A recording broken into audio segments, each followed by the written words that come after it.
9 साल की जमा पूंजी थी वो, जो मेरा शॉप का सामान था। तो इसलिए मैं थोड़ी इमोशनल हो रही हूँ, क्योंकि जब भी मैं सोचती हूँ इस चीज़ के बारे में कि मेरे पास इतना सामान था, मैं बता नहीं सकती हूँ आपको।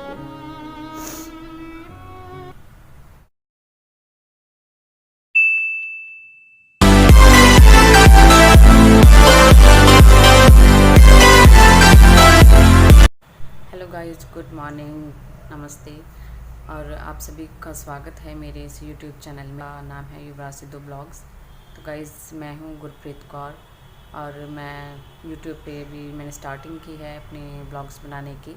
तो अभी जो मैं आपके साथ अपने बारे में कुछ बातें शेयर करने जा रही हूँ, और ये जो बातें हैं ये पिछले साल के साथ रिलेटेड हैं।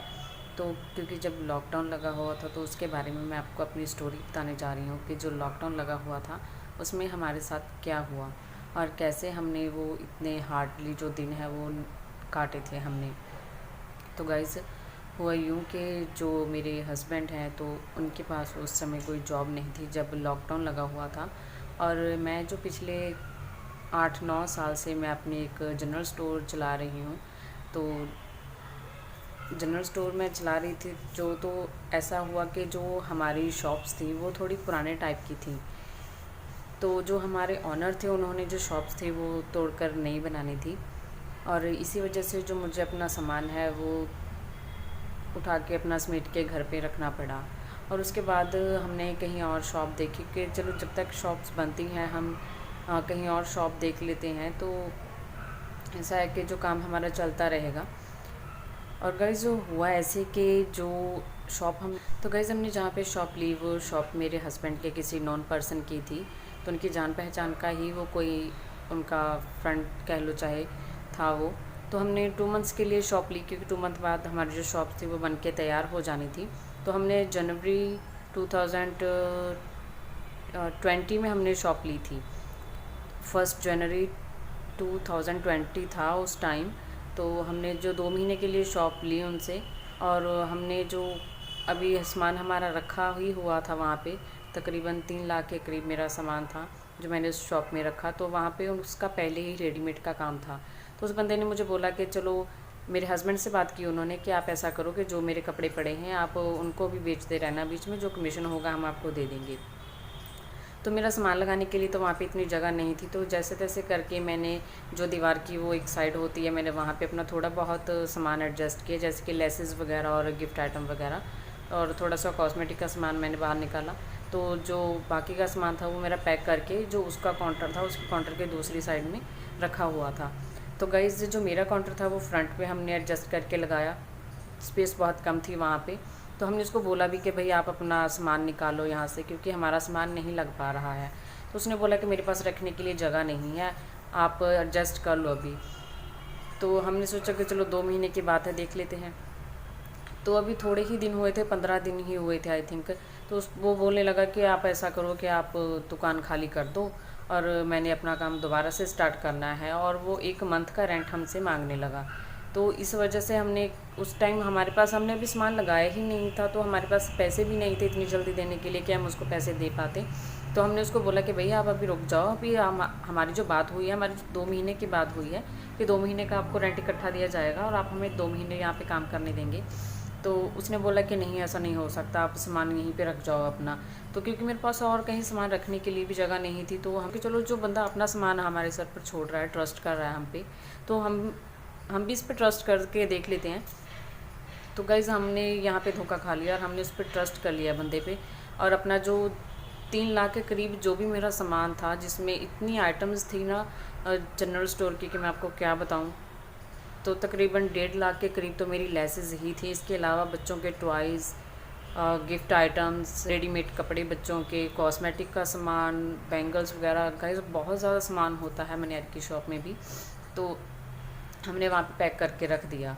और अब जैसे ही फरवरी का मंथ आया तो वो बोलने लगा कि अभी आपको अगले मंथ का भी रेंट पड़ गया है, आपने वैसे भी शॉप 2 मंथ के लिए ही ली थी। तो हमने बोला उसके भाई ऐसे कैसे हो सकता है कैसे हम तुम्हें 11,000 रुपये किराया दे दें 2 मंथ का, क्योंकि 1 महीने का 5,500 रुपये किराया डिसाइड हुआ था देने के लिए। तो उस बंदे ने क्या किया, तो बोलने लगा नहीं जी आपको ये देने पड़ेंगे। तो गाइस इतने में लग गया लॉकडाउन और हमारा जो सामान है वहाँ पे ब्लॉक हो गया। तो लॉकडाउन लग गया, आपको तो पता ही है कि लॉकडाउन में क्या हुआ, मेरे साथ ही नहीं सभी के साथ ये हुआ। सभी के काम धंधे बंद हो गए, घर से निकलना बाहर बंद हो गया, हमारे पास कोई काम काज नहीं था। वैसे भी हम घर पे भी हम रेंट पे ही रहते थे जहाँ पे हमने लिया हुआ था। तो गाइस उस बंदे ने क्या किया, उसने ना लॉकडाउन में, जैसे ही लॉकडाउन में थोड़ी छूट मिली होगी, उसने ना जो हमारा सामान है वो उठा के उसने कहीं बेच दिया किसी को। तो हमने उसको कॉल की कि भैया आप अपने पैसे ले लो जो बनते हैं, हमारा सामान हमें वापस दे दो। तो उसे आनाकानी करने लगा कि ये है वो है, आप कौन होते हो सामान लेने वाले, जिससे मेरी बंदे से बात हुई थी मैं तो उसी से बात करूँगा। तो मेरे हस्बैंड तो यहाँ पे नहीं थे, वो बद्दी में थे क्योंकि वो काम कर रहे थे वहाँ पे उस टाइम।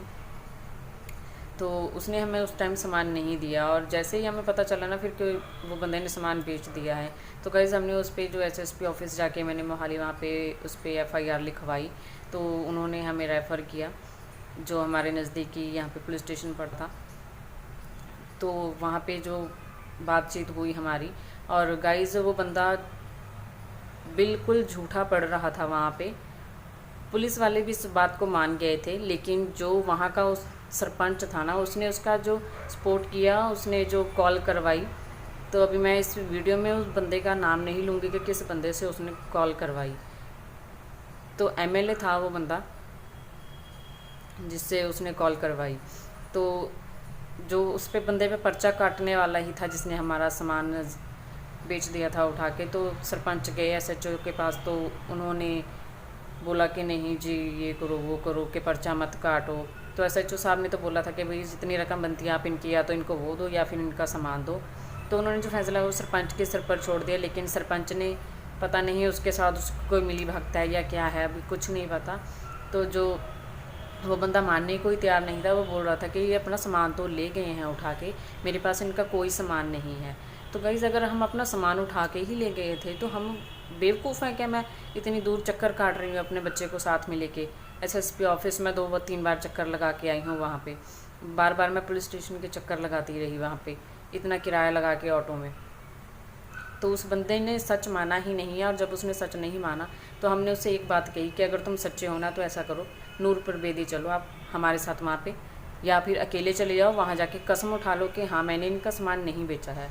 तो गाइज़ उस बंदे ने क्या किया, उसने सोचा कि मुझे चलो मैं अपना पल्ला झाड़ लेता हूँ, यहाँ पे मेरा आसानी से पीछा छूट जाएगा। उस बंदे ने नूरपुर बेदी जाके ना कसम उठा ली कि मैंने इनका सामान नहीं बेचा है। तो गाइस दुनिया में ऐसे भी इंसान हैं जो भगवान को कुछ मानते ही नहीं हैं। अभी कितने मंथ हो चुके हैं इस बात को, भी मैं वेट कर रही हूँ। वैसे मैंने खबरसार ली नहीं है कि उस बंदे का अभी तक क्या हुआ, लेकिन नूरपुर वेदी वाले बाबा जी हैं जो वो साथ के साथ ही वहाँ पे निपटारा कर देते हैं झूठ सच का। तो अभी तक पता नहीं क्या हुआ होगा उसके साथ या क्या नहीं हुआ होगा। तो ये गाइस एक्चुअली ये बात यही थी कि लॉकडाउन में हमारे साथ इतना बड़ा धोखा हो गया। अभी मैं जो पूरी तरह से मैं डिपेंड थी, मैं अपनी शॉप पे ही काम करती थी, मेरे हस्बैंड हैं जो वो थोड़ा बहुत जो उनको आता था काम वो करते थे डेली बेसिस पे, क्योंकि उनके पास कोई जॉब नहीं थी। तो गाइज़ अभी मैं काम काज के लिए मैं बिल्कुल फ्री बैठी हूँ। तो मैंने कई बंदों से रिक्वेस्ट भी की कि आप ऐसा करके अगर मेरा कोई सपोर्ट कर सके तो, लेकिन लोग ऐसे हैं कि जहाँ है वहीं वो मुँह उठा के चल पड़ते हैं साथ में। तो मेरे पास किसी को देने के लिए, दान पुण्य करने के लिए इतनी रकम नहीं थी कि मैं किसी के मुंह में पैसा ठूस सकूं और वो मेरे साथ उठ के चल पड़ी कि चलो हम आपके सपोर्ट में चलते हैं। तो 2-3 ऐसी लेडीज़ भी हैं वहाँ पे जो कि 2 नंबर की जनानियाँ हैं, वो जो ऐसे करती हैं। उसने साथ दिया, उनका सपोर्ट किया उसको, तो झूठियाँ गवाही देने लगी कि हमारी आंखों के सामने ये सामान लेके गए हैं। तो अभी मुझे भगवान पे इतना यकीन है कि वो तीनों चारों जो बंदे हैं ना, एक तो मेरा सामान बेचने वाला, 2 बंदे उसकी झूठी गवाही देने वाले, और चौथा बंदा उसका सपोर्ट करने वाला, इनको तो भगवान ही देखेगा। मैंने सब कुछ है जो भगवान के ही सर पे छोड़ रखा है। तो अभी मैं काम काज के लिए देख रही हूँ, जॉब ट्राई कर रही हूँ तो जॉब नहीं मिलती है। तो अभी जो थोड़ा बहुत काम है चलो मैं कर लेती हूँ। अभी घर में थोड़ा स्टिचिंग का काम ले आती हूँ।